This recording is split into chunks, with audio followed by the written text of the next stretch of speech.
May 14, 1948, Israel declared her independence. The celebrations were short-lived. 6 Arab armies immediately invaded the small country with one focus. This will be a war of extermination, and the massacres we will unleash will dwarf anything which Genghis Khan and Hitler perpetrated. The aggressors from Egypt, Transjordan, Syria, Iraq, Lebanon, and the Arab Liberation Army felt confident they would be victorious.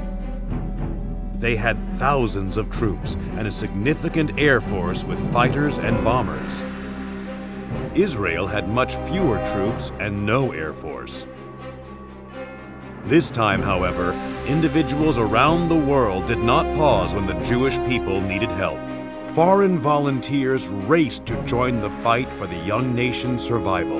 These foreign patriots from the United States, Canada, England, South Africa, and over 40 other countries around the world were soon to become the 20th century version of the Maccabees. But unlike their counterparts of 2,000 years earlier, this group was not a homogeneous set of Jews fighting for the independence of Israel. These volunteers included Zionists and mercenaries, decorated World War II veterans and Holocaust survivors, and most amazingly, both Christians and Jews. And in 1948, 3,500 of them, 150 of which were aviators, were united in the common goal of helping the newborn nation of Israel in its struggle for existence. This is the fascinating story of how a motley group of these foreign volunteers helped form the legendary Israeli Air Force, their struggles and setbacks, their victories and triumphs, and how this new military unit, named the Angels of Death, became the crucial factor that enabled the Jewish people to successfully establish the State of Israel, after dreaming of doing so for over 2,000 years.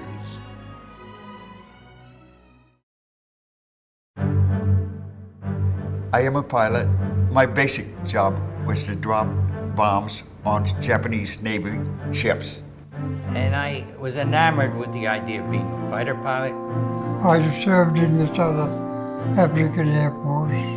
I was too young to go into the army during the Second World War. So I went to the university. Graduated from a flight school in Johannesburg, as I think did Reuben. Part of my family was quite large, and I just disappeared in the concentration camps. And I found out that Jews were being murdered in Europe. I was also concerned the gene pool that was lost by the 6 million that were killed. When Israel was declared, I decided it's not for me to carry on studying. I felt maybe I should go over there and help them because they needed pilots.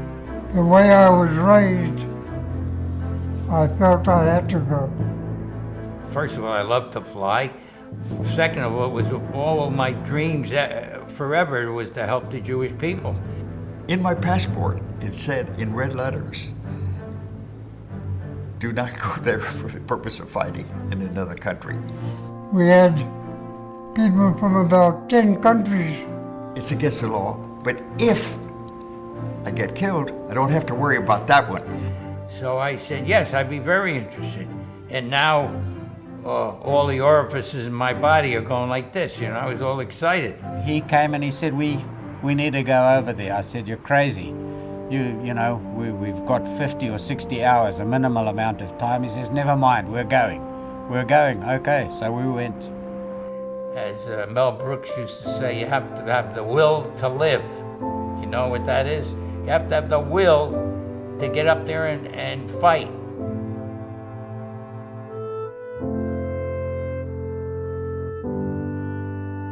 One of the extraordinary events that we witnessed here didn't take place on an athletic field, but in the backyard of a London suburb.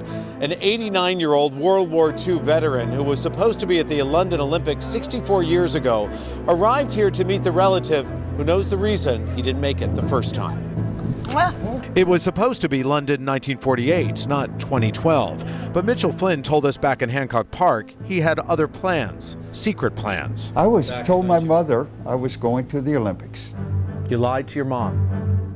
I lied to my mom. The World War II vet had volunteered instead to fight for the new nation of Israel, regaling her with stories of Olympic excellence and European travel, all while Commander Flint was in the air for Israel. The Egyptians had quite a big air force, and they started to advance on to Tel Aviv. There was no fear, only a very strange feeling when the first time I saw a bomb burst underneath the aircraft and wondered what had happened to the people that were standing there. No, I took a flight a little bit circling crazy myself. Whoever planned the mission decided to put us at the most efficient level for all anti-aircraft fire, 9,000 feet. They would toss the bombs out manually. Nobody flies at 9,000 feet.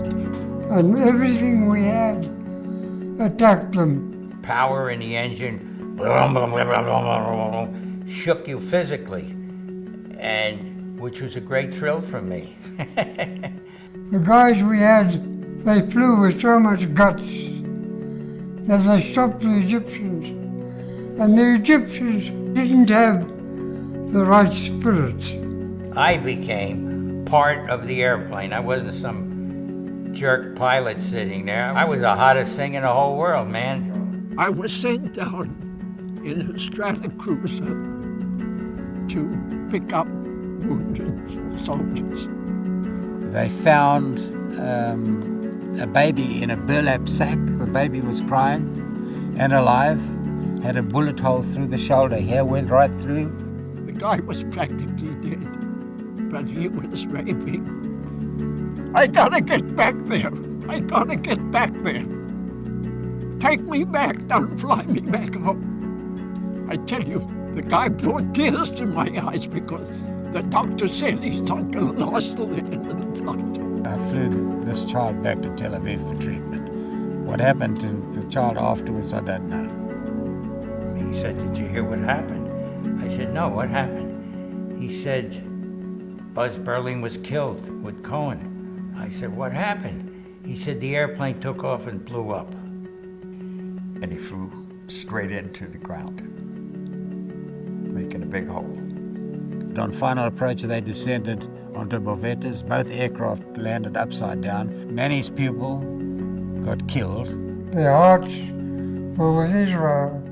That is our first commanding officer of this squadron, Modi Alon. He was the first hero of Israel. And he was asked the first question, what made you come to a new state that you've never been before, you're not that connected? It was not Zionism. He said to them, you know, when your house is on fire, what do? You look for the thing most precious to you to save first. I felt like my house is burning, I'm going to save the most precious. Suddenly I felt it. This country is the most precious thing to me. Modi Alon shot down those first 2 Egyptian planes, saving Tel Aviv from being bombed.